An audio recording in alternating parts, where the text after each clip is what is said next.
Hello dear students. इस video में हम लोग बिहार बोर्ड की नई पुस्तक कंप्यूटर विज्ञान जिनका नाम है मैं और मेरा कंप्यूटर, जो कि कक्षा 6, 7, 8 तीनों के लिए समान पुस्तक है। अगर आप लोग कक्षा 6, 7, 8 तीनों में से किसी भी कक्षा में पढ़ाई कर रहे हैं तो आप लोग इस वीडियो को देख सकते हैं, क्योंकि आप लोगों की कक्षा 6, 7, 8 तीनों के लिए कंप्यूटर विज्ञान की पुस्तकें समान है। तो आप लोग कक्षा 6, 7, 8 तीनों में से किसी भी कक्षा में पढ़ाई कर रहे हैं तो इस वीडियो को देख सकते हैं। तो चलिए हम इस वीडियो में जो हम लोग कंप्यूटर विज्ञान का पाठ 1 जिनका नाम है कंप्यूटर एक परिचय, उसका हम लोग प्रश्न उत्तर करेंगे। तो चलिए इनको हम आगे समझते हैं। तो यहाँ पर देखिए, कंप्यूटर विज्ञान का पाठ 1 में है कंप्यूटर एक परिचय। तो इसे आप लोगों को क्या करना है, एक बार पढ़ लेना है। इसे जब आप लोग एक बार पढ़ लेते हैं तो अभ्यास के जितने भी प्रश्न है उसका उत्तर आप लोग खुद से भी ढूंढ सकते हैं। तो जितने भी हम उत्तर बताएंगे वो सभी आपके बुक से ही होंगे। तो चलिए हम अभ्यास का जितने भी प्रश्न है उन सभी को हल करते हैं।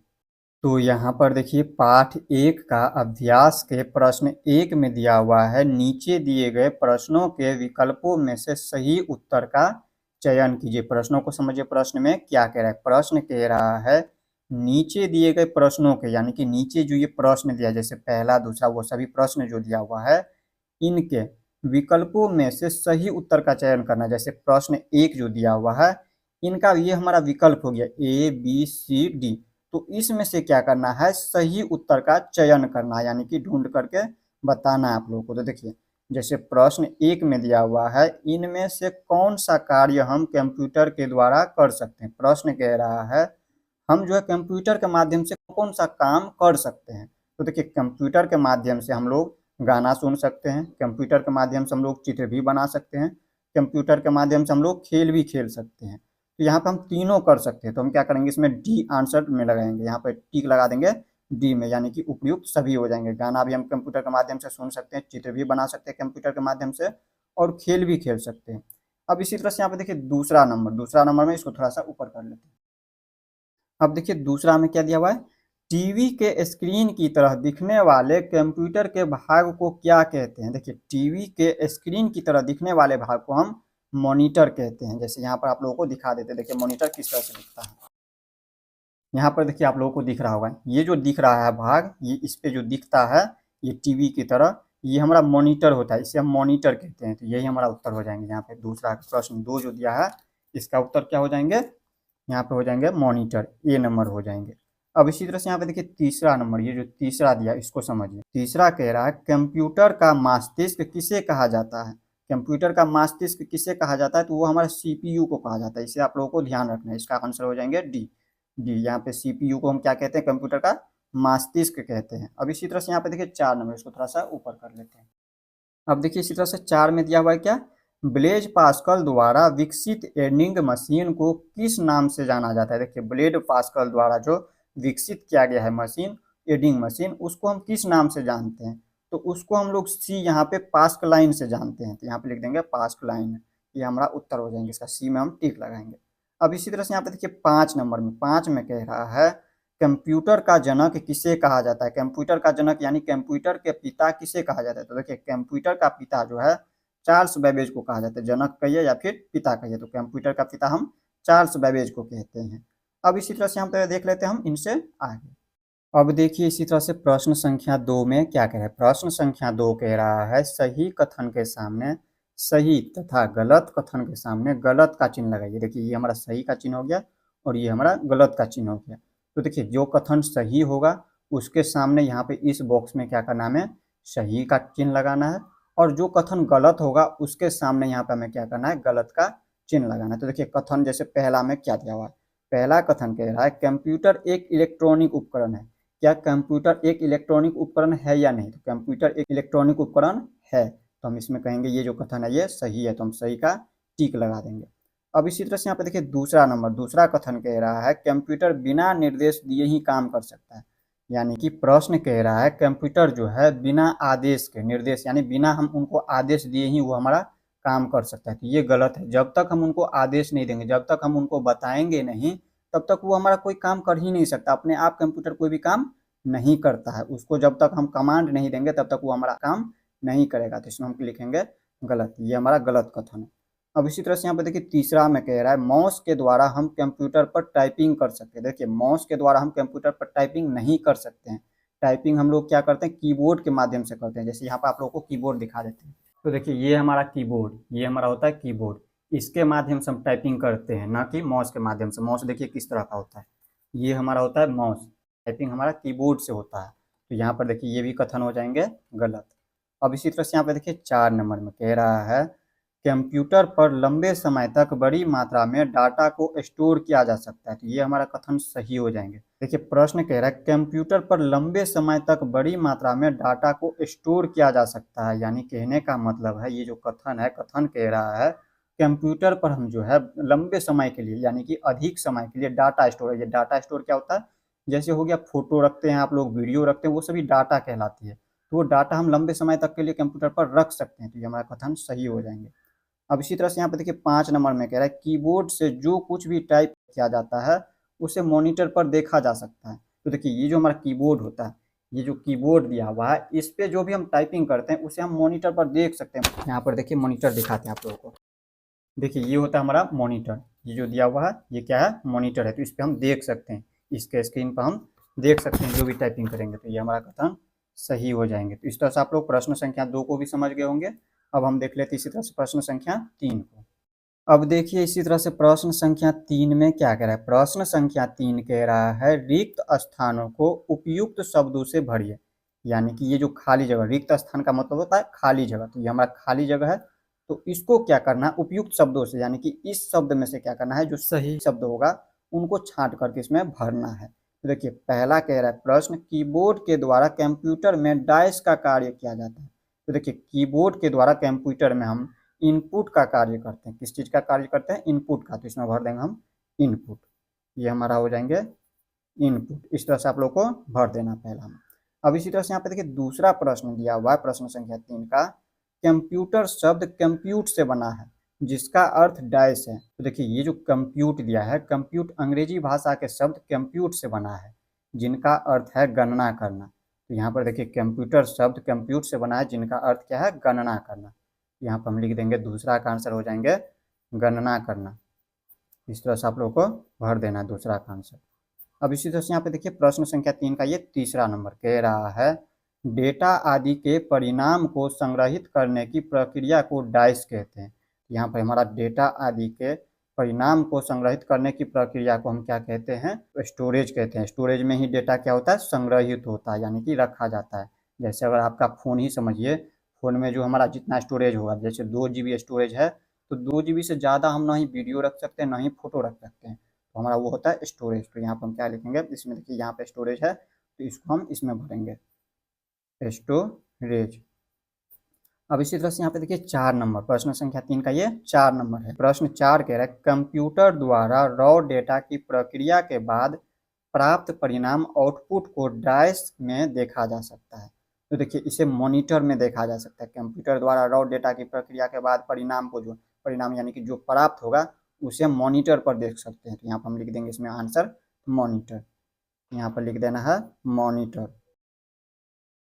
अब इसी तरह से आप देखिए 5 नंबर, 5 में कह रहा है गणना के लिए सर्वप्रथम प्रयोग किया जाने वाला उपकरण डाइस है। वो हमारा अब्येकस है। गणना के लिए सर्वप्रथम यानी कि सबसे पहले जो है हमारा अब्येकस का प्रयोग हुआ था। तो यहाँ पर हम लिख देंगे अब्येकस। तो इस तरह से आप लोग प्रश्न संख्या 3 को समझ गए होंगे। अब हम देख लेते इसी तरह से प्रश्न संख्या 4 को।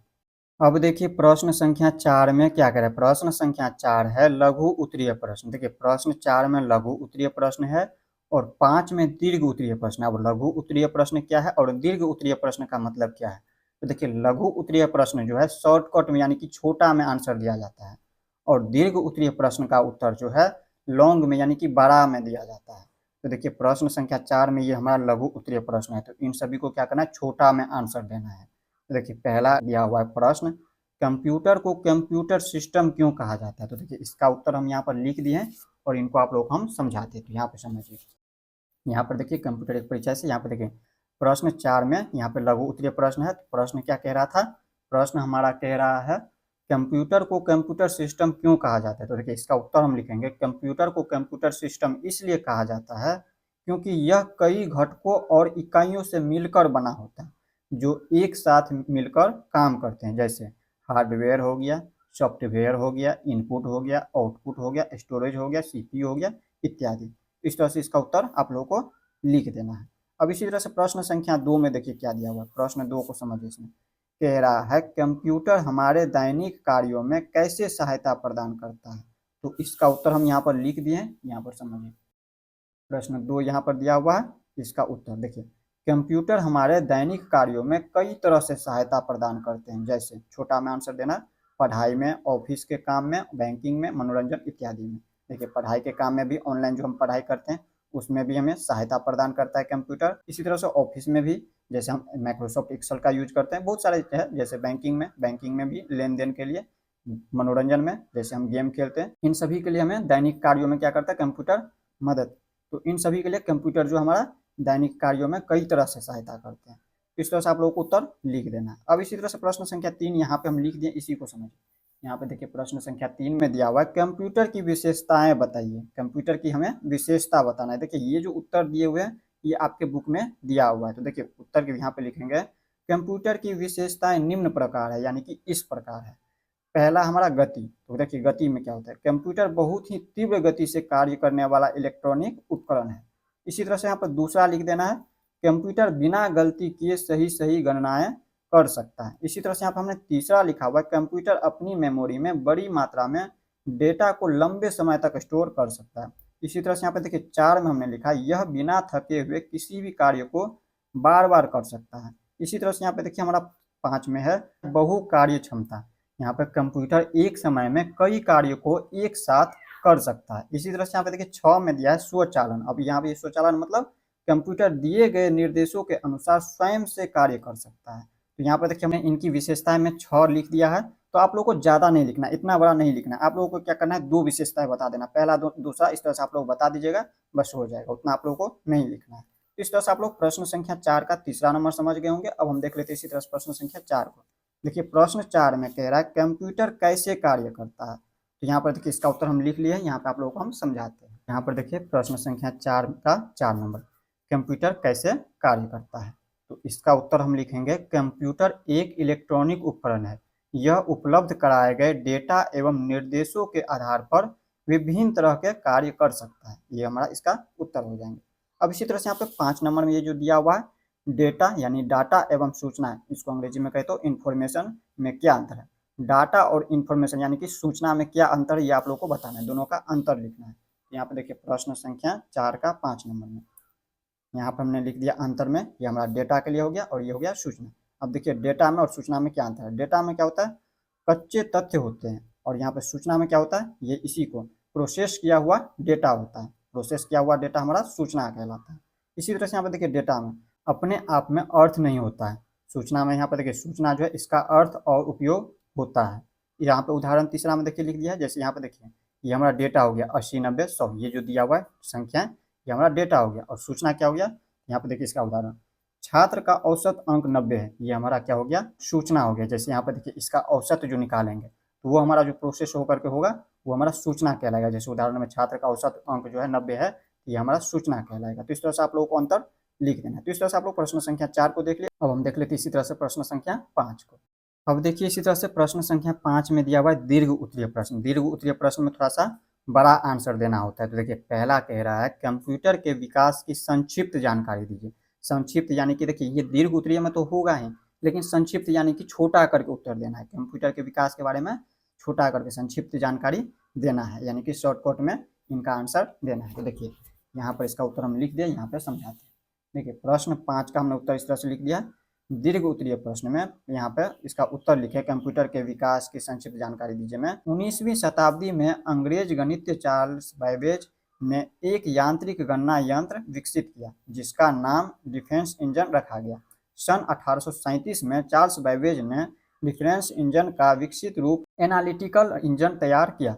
एनालिटिकल इंजन आधुनिक कंप्यूटर का आधार बना, इसलिए चार्ल्स बैबेज को कंप्यूटर का जनक यानी कि पिता कहा जाता है।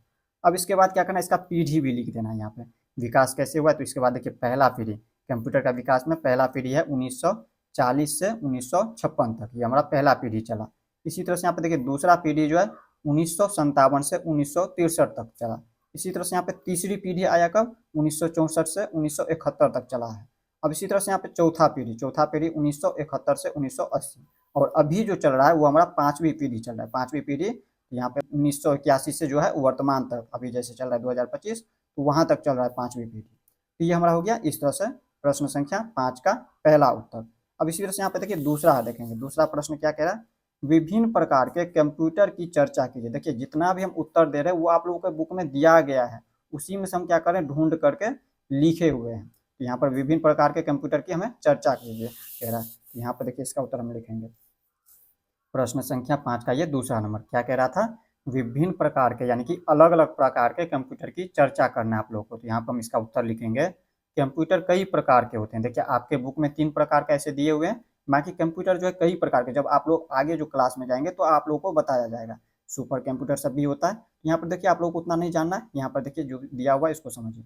उत्तर, कंप्यूटर कई प्रकार के होते हैं। जैसे पहला होता है हमारा डेस्कटॉप। अब डेस्कटॉप में क्या होता है, डेस्कटॉप वह कंप्यूटर होता है जिसको हम डेस्क यानी कि मेज के ऊपर रखकर काम कर सकते हैं। तो यहाँ पर समझ लीजिए। इसके बाद हम आप लोगों को डेस्कटॉप, लैपटॉप और टैबलेट भी दिखाएंगे, इन तीनों का हम चित्र दिखाएंगे। तो देखिए दूसरा होता है लैपटॉप। अब लैपटॉप में क्या होता है, लैपटॉप वह कंप्यूटर होता है जिसे हम अपने पैरों यानी दूसरे शब्दों में कहे तो गोद में रखकर काम कर सकते हैं। अब इसी तरह से यहाँ पर देखिए तीसरा टैबलेट या फिर स्मार्टफोन। देखिए टैबलेट किस तरह से होता है, तो देखिए ये आप लोगों को दिख रहा होगा, ये जो दिया हुआ इस तरह से बड़ा वाला दिख रहा होगा इस तरह से, ये हमारा टैबलेट होता है।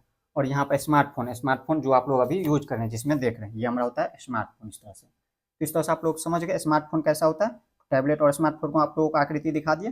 टैबलेट स्मार्टफोन को हम अपनी हथेली पर रखकर काम कर सकते हैं। टैबलेट और स्मार्टफोन को, जैसे ये जो देखिए ये जो स्मार्टफोन है इसको हथेली यानी कि हाथ पर रखकर इसके काम कर सकते हैं।